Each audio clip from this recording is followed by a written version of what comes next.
সবাইকে হ্যালো। আজকের ভিডিওতে আমরা কিভাবে মোচড়, কিংস এবং ন্যূনতম বাঁক ব্যাসার্ধ শেষ আতি টিউব ফিটিং এর জন্য হাইড্রোলিক পায়ের পাতের মোচ বিশেষ পরিদর্শন করব। উদ্দেশ্য, এই ভিডিও শেষে আপনি সক্ষম হবেন হাইড্রোলিক হস পরীক্ষা করতে, হাইড্রোলিক পাইপ পরীক্ষা করতে, হাইড্রোলিক পাইপের ফিটিংগুলি পরীক্ষা করতে। হাইড্রোলিক হস নিয়ে আলোচনা করা যাক। একটি হাইড্রোলিক হস একটি হস যা বিভিন্ন বাণিজ্যিক এবং শিল্প প্রসঙ্গে পাওয়া যেতে পারে। হাইড্রোলিক হস সাধারণত নমনীয় রাবার বা তারের তৈরি হয়। শক্তি এবং দীর্ঘায়ু প্রদানের জন্য স্তরগুলির একটি ক্রমসহ। হাইড্রোলিক সিস্টেম যেখানে উপাদানগুলি নমনীয় টিউবের সাথে সম্পর্কিত তাকে সাধারণ হস বলা হয়। নমনীয় হাইড্রোলিক হস কৃত্রিম রাবার টিউব দিয়ে উচ্চ প্রসার্য ইস্পাত তারের এক বা দুটি ব্রেইড দিয়ে অথবা আবহাওয়াজনিত ক্ষয় প্রতিরোধী রাবার দিয়ে উপযুক্তভাবে আবৃত কৃত্রিম সুতো দিয়ে তৈরি হয়। নমনীয় হস স্পন্দিত চাপ গ্রহণ করতে খুব ভালোভাবে সক্ষম, যা স্বয়ং হসের দ্বারাই স্যাঁতস্যাঁতে হয়ে যায়। অনমনীয় পাইপের ক্ষেত্রে কম্পনের ফলে শেষ পর্যন্ত কানেক্টর ভাঙন বা ঢিলা হয়ে যেতে পারে। হস ব্যবহার করার সুবিধা: শক শব্দ এবং কম্পনের বিরুদ্ধে অন্তরণ করে, স্থির অংশ সংযোগ করে, ঘনবসতিপূর্ণ স্থানে সংযোগকে সহজ করে তোলে, ভালো অস্থায়ী সংযোগ তৈরি করে, সংযোগ প্রদান করে এবং বিচ্ছিন্ন করে, যা ঘন ঘন পরিবর্তন করা যায়। নমনীয় হসের প্রকারভেদ: নমনীয় হস আবার বিভিন্ন চাপ এবং তাপমাত্রার পরিসীমা পূরণ করার জন্য উপলব্ধ। হসকে সাধারণত শ্রেণীবদ্ধ করা হয় নির্মাণের ধরন অনুযায়ী: তারের ব্রেড, একক বা ডবল ব্রেড, কৃত্রিম সুতোর ব্রেড, তুলা, ফাইবার, অ্যাসবেস্টস ইত্যাদি। সাধারণত কৃত্রিম সুতোর ব্রেড হস আরও নমনীয়, কিন্তু অপারেটিং চাপ এর একটি সীমাবদ্ধতা। যেখানে স্টিলের তারের কারণে তারের ব্রেডযুক্ত হস 300 স্কোয়ার সেন্টিমিটার পর্যন্ত উচ্চ চাপ সহ্য করতে ভালো, কিন্তু সিনথেটিক তার ব্রেডযুক্ত হসের মতো নমনীয় নয়। হসের হাইড্রোলিক সার্কিট ব্যবহার করা হয় এবং এর মধ্য দিয়ে প্রবাহিত তেলের চাপের শিকার হয়। তাই হসগুলিকে তাদের চাপ সহ্য করার ক্ষমতা অনুযায়ী শ্রেণীবদ্ধ করা যায়। এছাড়াও এটি স্পেসিফিকেশন স্ট্যান্ডার্ড SAE J517 দ্বারা SAE 100R1, SAE 100R2 হিসেবে দেওয়া হয়েছে। সংখ্যা R1, R2 চাপ এবং তাপমাত্রার নির্মাণ সহ্য করার ক্ষমতা ইত্যাদি নির্দেশ করে। নির্মাণাধীন বর্তনীতে উৎপাদিত চাপ সর্বোচ্চ কথা মাথায় রেখে হস নির্বাচন করার সময় এটি অবশ্যই খেয়াল রাখা উচিত। পাইপ এন্ড ফিটিংয়ের প্রকার: যেহেতু হস বিভিন্ন অ্যাপ্লিকেশনে ব্যবহার করা হয় এবং বিভিন্ন সংযোগকারীর জন্য মাউন্ট করতে হয়, তাই এটি বিভিন্ন প্রান্তের ফিটিং সহ উপলব্ধ। গ্রাহকদের প্রয়োজন অনুযায়ী অনেক ধরনের এন্ড ফিটিং পাওয়া যায়। Threaded wheel nipple, female swivel nut, female nipple. নমনীয় হস নিম্নলিখিত তথ্য অনুযায়ী নির্দিষ্ট করা হয়: অভ্যন্তরীণ ব্যাস, দুই প্রান্ত সংযোগকারীর মধ্যে দৈর্ঘ্য, চাপ ও তাপমাত্রা সহ্য করার ক্ষমতা, এন্ড ফিটিংয়ের প্রকারভেদ। আসুন কানেক্টর নিয়ে আলোচনা করি। কানেক্টর হলো সেই উপাদান যা টিউবের প্রান্তগুলিকে বিভিন্ন জলবায়ু উপাদানের বডির সাথে সংযুক্ত করে। কানেক্টরগুলি অন্য বিভিন্ন উদ্দেশ্যেও কাজ করে, যেমন টিউবের আকার পরিবর্তন, প্রবাহের দিক পরিবর্তন, প্রবাহের সীমাবদ্ধতা ইত্যাদি। কানেক্টর বিভিন্ন পরিমিতি অনুযায়ী গোষ্ঠীভুক্ত করা যেতে পারে। সিলিংয়ের নকশার প্রকার অনুযায়ী, আকৃতি, আকার বা ব্যবহারের উদ্দেশ্য অনুযায়ী। সঠিক ধরনের কানেক্টর নির্বাচন বিভিন্ন কারণের উপর নির্ভর করে, যেমন সিস্টেমের কাজের চাপ, অ্যাসেম্বলি এবং ডিসঅ্যাসেম্বলি ফ্রিকোয়েন্সি, বর্তনীতে কম্পন বা শকের লেভেল, কর্মক্ষেত্র। According to the type of sealing design, flared fittings, এতে পাইপটি ফ্লেয়ার করা হয় এবং উপযুক্ত কানেক্টরে লাগানো হয়। ও ring কম্পেন্ট্রেশন fitting,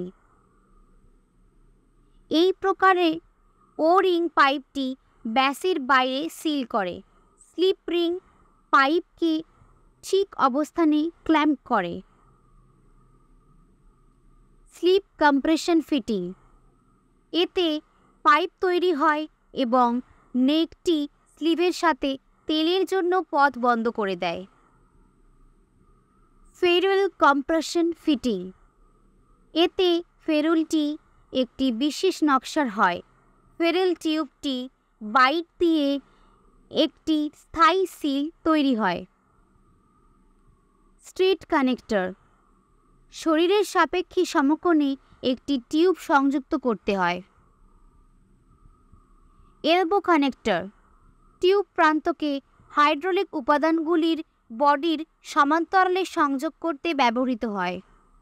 banjo connector, banjo connector একটি কনুয়ের মতো, তবে এটির পোর্টের অক্ষের সাপেক্ষে 360 ডিগ্রি ঘোরার নমনীয়তা রয়েছে। এটি জলবায়ু উপাদান সহ পাইপের সহজ অবস্থানে সহায়তা করে। ফ্লেঞ্জ কানেকশন, বড় আকারের ভালভে থ্রেডেড পোর্ট নেই। পোর্ট হিসেবে তাদের কেবল একটি গর্ত আছে। এই ক্ষেত্রে বডির উপর একটি ফ্লেঞ্জ মাউন্ট করা হয় এবং ফ্লেঞ্জের ওপর কানেক্টর মাউন্ট করা হয়। একে ফ্লাশ মাউন্টিংও বলা হয়। ফ্লাঞ্জ প্লাগ, হাইড্রোলিক উপাদানের যে কোনো পোর্ট ব্লক করতে প্লাগ ব্যবহার করা হয়। একটি টিউব প্রান্ত অন্য টিউব প্রান্তের সঙ্গে সংযোগ করতে প্লাগ ব্যবহার করা হয়। কানেক্টর, একটি জংশনে 3টি পাইপের প্রান্ত সংযোগ করতে ব্যবহার করা হয়। 4-ওয়ে কানেক্টর, 4টি পাইপকে একটি জংশনে সংযুক্ত করতে ব্যবহার করা হয়। রিডিউসার, বিভিন্ন আকারের 2টি পাইপ প্রান্ত সংযুক্ত করতে ব্যবহার করা হয়। আসুন টিউব এবং হস লাগানোর জন্য করণীয় বা যা করা উচিত নয় এমন বিষয়গুলির সম্পর্কে আলোচনা করি। টিউব বা হস ফিটিংয়ের জীবনকাল অনেকটাই নির্ভর করে কীভাবে ফিটিং ডিজাইন এবং ইনস্টল করা হয়েছে তার ওপর। অনমনীয় সংযোগের ক্ষেত্রে নিম্নলিখিত বিষয়গুলি অবশ্যই লক্ষ্য করা উচিত। টিউবগুলি এমনভাবে বাঁকানো উচিত যাতে বাঁকটির বাঁকানো কোণে কোনো ফ্ল্যাট বা বলিরেখা না থাকে। টিউবগুলি স্প্রিঙ্গিং, বেন্ডিং বা টিউবিংয়ের ক্ষতি না করে ইনস্টল করা এবং সরানো উচিত। 1 মিটারের বেশি লম্বা দৈর্ঘ্য বরাবর থাকা টিউবগুলির জন্য সমর্থন প্রদান করুন। ন্যূনতম সংখ্যক সংযোগকারী ব্যবহার করুন। টিউবিংয়ের ন্যূনতম সংখ্যক বাঁক ব্যবহার করুন। ফিক্সিং এবং রক্ষণাবেক্ষণ সহজ করতে একটি ঝরঝরে এবং সোজাভাবে থাকা পাইপলাইন ডিজাইন করুন। বর্তনীর কাজের চাপ অনুযায়ী টিউব এবং সংযোগকারী ব্যবহার করুন। নিশ্চিত করুন যে টিউবগুলি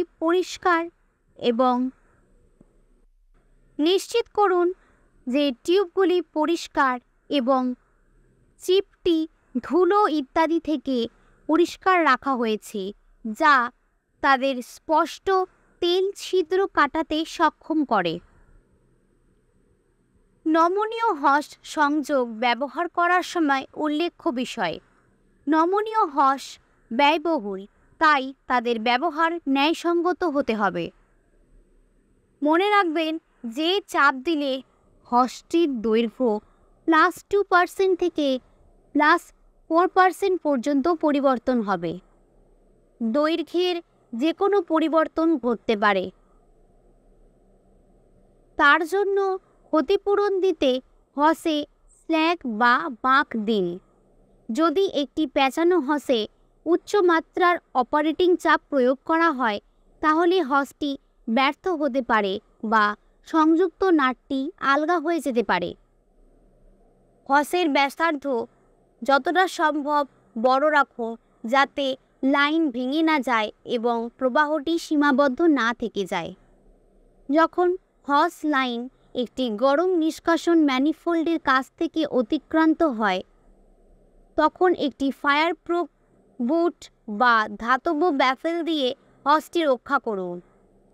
দ্রুত পরিদর্শন এবং রক্ষণাবেক্ষণের জন্য সহজ পরিষ্কার ইনস্টলেশন চিহ্নিত করতে এলবো এবং অ্যাডাপ্টার ব্যবহার করুন। যখন একটি হস সমাবেশকে যথেষ্ট নমনীয় বা কম্পনের শিকার হতে হয়, মনে রাখবেন যে ধাতব হসের ফিটিংস নমনীয় অংশের অংশ নয়। হসটি যে অংশের সাথে নলটি সংযুক্ত রয়েছে তার গতি একই সমতলে বাঁকানো উচিত। যেখানে হস গরম চিপ ইত্যাদির সাথে মিলিত হতে পারে, সেখানে টিউবটি ঢেকে রাখতে ধাতব তারের জাল ব্যবহার করুন। পঞ্চম দৃশ্য। আসুন এবার হাইড্রোলিক হসকে কিভাবে পরীক্ষা করতে হয় তা আলোচনা করা যাক। হসে কোনো ফাটল আছে কিনা তা চাক্ষুষভাবে যাচাই করুন। হসের উপর আঙুল রাখুন এবং হস বরাবর তা ধীরে ধীরে সরান, আর কিংস ও টুইস্ট আছে কিনা পরীক্ষা করুন। হসের ব্যাস অনুযায়ী বাঁকের ব্যাসার্ধ পরীক্ষা করুন। হাইড্রোলিক পাইপ যাচাই করুন। কোনো ফাটল বা ক্ষতির জন্য পাইপটিকে চাক্ষুষ পরীক্ষা করুন। কিংস, ফ্ল্যাট এবং টুইস্টের জন্য পাইপগুলিকে যাচাই করুন। পাইপের ব্যাস অনুযায়ী বাঁকের ব্যাসার্ধ পরীক্ষা করুন। বারের জন্য পাইপের মুখ পরীক্ষা করুন। পাইপের জিনিসপত্র পরীক্ষণ। কোনো ক্ষয়ক্ষতি রয়েছে কিনা তা নিশ্চিত করতে ফিটিংটিকে চাক্ষুষ পরীক্ষা করুন। একটি স্ক্রু পিচ গেজ ব্যবহার করে থ্রেডের পিচ পরীক্ষা করুন। ভিতরের প্রান্তে জিনিসপত্র পরীক্ষা করুন এবং বাইরের প্রান্তটি চেম্ফার তৈরি করা হয়। এই ভিডিওটি দেখার পর আমি আশা করি আপনি জলবাহী পায়ের পাতের মোচ বিশেষ পাইপ এবং মোচার কিংস এবং ন্যূনতম বাঁক ব্যাসার্ধ এবং তাই জন্য পাইপ ফিটিং পরিদর্শন করাতে সক্ষম হবেন। দেখার জন্য এবং আপনার সময় দেওয়ার জন্য ধন্যবাদ। আশা করি আপনার দিনটি ভালো কাটুক।